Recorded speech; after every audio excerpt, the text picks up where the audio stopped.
Il s'installe de façon régulière dans les différents quartiers au centre-ville. Le poste mobile de la police municipale de Saint-Dié-des-Vosges, actif depuis le début d'année, qui permet de répondre aux difficultés de la vie quotidienne. Alors certes, les rencontres sont aléatoires, il n'y a pas foule ce jour-là, mais des agents du bailleur social qui ont leur bureau juste à côté en profitent pour échanger. Alors, comment ça se passe dans le quartier? C'est calme? On va dire que c'est calme pour l'instant. Ouais. Quand les locataires font appel à Vosgelis et qu'on constate des troubles ou alors des dégradations, on établit des fiches navettes. Et de là, c'est la police municipale qui reprend le rôle. Le véhicule offre les mêmes services que le bureau central, objets perdus ou trouvés, informations diverses sur les réglementations et l'on peut même déposer une main courante. Et alors l'avantage, c'est que cette application est complètement connectée avec notre logiciel fixe au poste, ce qui fait qu'en fait l'agent peut tout à fait compléter sa main courante ou son registre une fois qu'il est de retour au poste. On est sur tout le territoire de la commune, hein, même les endroits un peu isolés, là où on passe très peu, où il ne se passe pas grand-chose. Les habitants ont aussi le droit de connaître et de rencontrer les policiers municipaux. La ville investit 46 000 € dans cet équipement qui s'inscrit dans un engagement de la municipalité depuis 2014. On a eu une augmentation de personnel de 6 policiers municipaux, on est passé à 20, l'armement des policiers municipaux, l'achat de matériel tel sonomètre, radar, etc. pour faire respecter un maximum de sécurité dans la ville. La tranquillité publique passe aussi par les 3 médiateurs de quartier de la ville, comme Cindy. On n'a rien à voir avec la police municipale. Non, c'est vraiment là, c'est vraiment créer du lien entre les habitants, puis que tout le monde soit là pour vivre ensemble correctement et s'entendre. Le poste mobile, lui, vient d'achever sa permanence. Il est unique à ce jour dans le Grand Est et a déjà suscité la curiosité de villes comme Nancy et Strasbourg.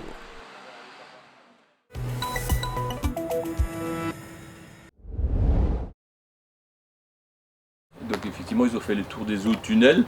Et dans le tunnel, à côté, c'est les concombres et les courgettes qui ont disparu. Maurice Meyer fait l'inventaire de ce qu'on lui a volé dans la nuit de dimanche à lundi. En tout, plus de 400 plants pour un manque à gagner d'au moins 7 000 €. Ah ben c'est sûr que quand vous venez chercher 240 plants d'aubergines, 100 concombres et presque 100 courgettes, c'est que vous savez ce que vous allez en faire. Ils savaient quoi prendre, comment prendre, parce qu'il y avait des plants de courgettes qui étaient déjà plus grands, avec déjà des courgettes dessus qui auraient eu du mal à être transplantées. Et il y avait de l'aubergine plus petite, et ils ont pris la plus grande qui allait encore pouvoir être transplantée, qui va pouvoir produire dans un mois. Donc ils ont très très bien sélectionné. De fins connaisseurs, les voleurs ont été rigoureux. Au sol, pas de dégâts, pas de traces, rien n'a été abîmé.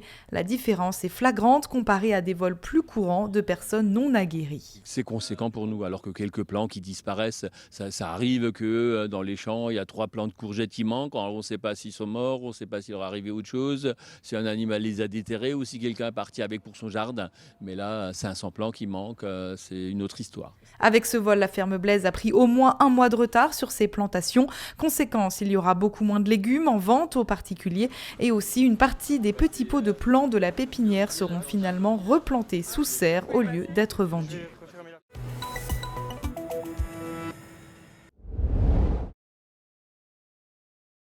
Désormais, en cas de cambriolage, les gendarmes peuvent compléter leur enquête grâce à la vidéoprotection d'Urville. Dans ce village de 124 habitants, depuis mars, les images de 5 caméras sont enregistrées et sécurisées durant 30 jours. S'il y a un vol, ils vont venir me voir car ils savent qu'on a des caméras.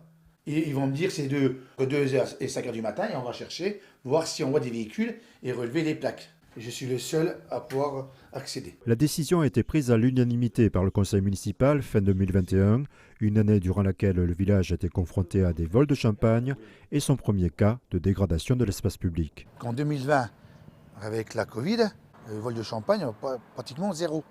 Et derrière, quand on a rouvert tout, ça a recommencé le vol de champagne. C'était au mois de juillet, 3h du matin, l'alarme sonnait, ils ont continué à cambrioler, à charger la voiture. Le propriétaire a sorti, ils ont monté dans la voiture, ils ont foncé sur la personne. Il y a toujours eu du vol de champagne, mais pour moi, il y en a plus qu'avant. Et c'est plus, je pense qu'ils seraient plus agressifs. Urville compte 8 producteurs de champagne. Un mois avant ce vol, un intrus a saccagé la salle des fêtes et le bureau du maire. Elle a fracturé la salle des fêtes, elle est rentrée, s'est amusé à casser du champagne, à laisser le robinet d'eau ouvert, à vider un extincteur. Il est passé à la mairie Il a mis de l'eau dans tout l'état civil. Il a arraché l'onduleur d'ordinateur du mur. C'est la seule fois qu'on a eu du vandalisme à Urville. C'est un locataire de la commune.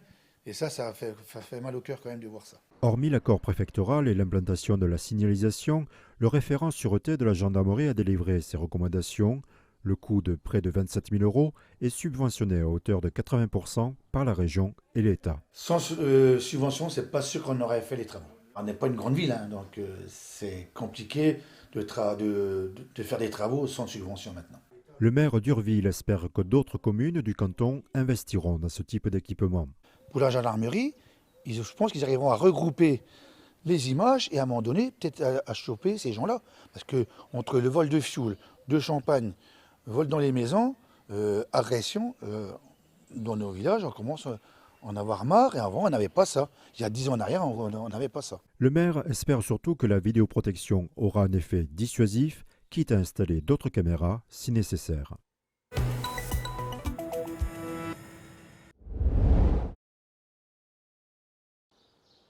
Depuis 2018, cette église, située au cœur du village de Chény, est fermée au public. En cause, des fissures qui fragilisent en particulier le flanc nord du bâtiment. À l'intérieur, les murs au-dessus de l'autel et au niveau du chœur sont eux aussi lézardés. Pour le maire, Pascal Hubert, l'avenir de cette église construite en 1850 est pour l'heure incertain, car la rénovation de l'édifice représenterait un investissement énorme pour la commune, de l'ordre de 500 000 €. Si on ne trouve pas les financements, effectivement, il faudra réellement se poser la question d'une déconstruction qui serait de l'ordre, mais ça reste encore approximatif, de 100 000 €. Donc, qui est également un coût, mais si on est sur une logique économique, c'est toujours nettement moins que 500 000 € d'argent public. L'option de la revente de l'édifice est aussi à exclure, car la commune se heurte à un problème de taille, la présence d'un cimetière tout autour de l'église. Le déplacer, c'est aussi quelque chose qui implique des finances, qui implique aussi toute une procédure qui est longue. Donc je veux dire, en fait, la réaffectation, autre que culturelle ou cultuelle, semble compromise. Pour l'équipe municipale comme pour les habitants, cette église occupe une place particulière dans leur village, mais aussi dans leur cœur. Quand on était petit, on imaginait, c'est un village avec une église. Chacun dessinait un village, il mettait une église, une école. Maintenant, on ferme les églises, on ferme les écoles. Qu'est-ce qui va devenir des petits villages, quoi ? Moi, ça m'attriste, sincèrement, parce qu'elle fait partie de nous. On l'a toujours connue. Moi, ça fait 16 ans que je suis là, je l'ai toujours connue. J'ai baptisé mon fils à l'intérieur.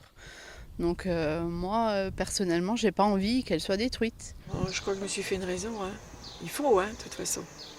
J'aimerais vous dire oui, effectivement, il faut la conserver. Maintenant, je crois qu'il faut aussi être un peu réaliste et le coût pour un village comme le nôtre serait vraiment, me paraît un peu compliqué à l'avenir. Une consultation citoyenne devrait être lancée prochainement par la municipalité. Le futur de l'église de Chény se trouve donc entre les mains du maire et de ses concitoyens.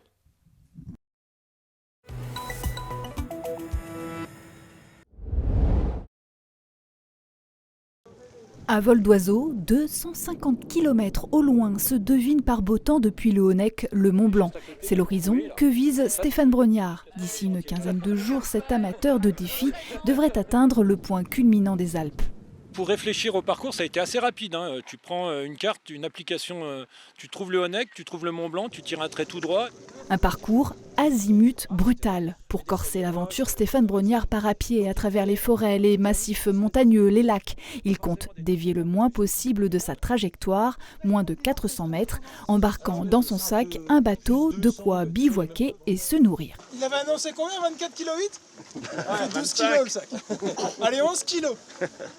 Ouais, on est à peu près à 5000 calories par jour, c'est à peu près ce qu'il faut compter quand on vit dehors, c'est ça. C'est-à-dire qu'une nuit dehors, elle consomme plus d'énergie qu'une nuit tranquillou à la maison. Je porte 20 à 25 kilos sur le dos, 13 heures par jour, dans des terrains qui sont quand même pas commodes, qui sont pas prévus pour avancer librement, donc ça va coûter. Et puis, par contre, j'ai prévu que 2500 calories jour.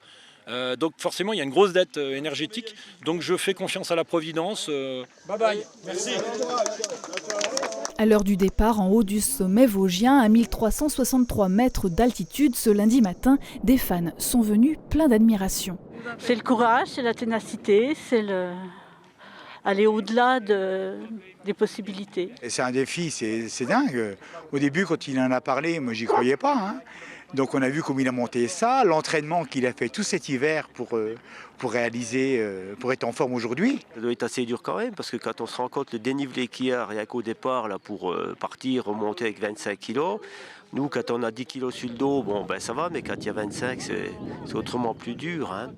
Le sportif a prévu de démarrer sa marche tous les jours vers 6 h et d'installer son campement vers 17-18 h. Une performance qui s'achèvera par l'ascension du Mont Blanc avec un guide toutefois et un équipement adapté à la haute montagne. Ne faites pas ce que je vais faire, parce que c'est quelque chose qui me ressemble moi, c'est quelque chose qui me va bien, c'est un peu même l'histoire de ma vie, hein, de faire mon propre chemin et que ce soit beaucoup plus difficile et beaucoup plus long que monsieur et madame tout le monde, ça je l'ai très bien compris depuis un certain temps. Mais par contre, c'est aussi sympa de faire un clin d'œil à l'idée qu'on n'est pas forcément obligé d'aller à l'autre bout du monde avec des tours opérateurs qui vous font faire des trucs les plus incroyables du monde. L'aventure au pied de sa porte, mais aussi un challenge sportif pour lequel il s'est entraîné des mois. Il faut compter 30% de kilomètres en plus en suivant le relief aux 250 qui relie la ligne droite entre les deux sommets. Une avancée à suivre pas à pas sur les réseaux sociaux. Je leur fais un dernier coucou et puis...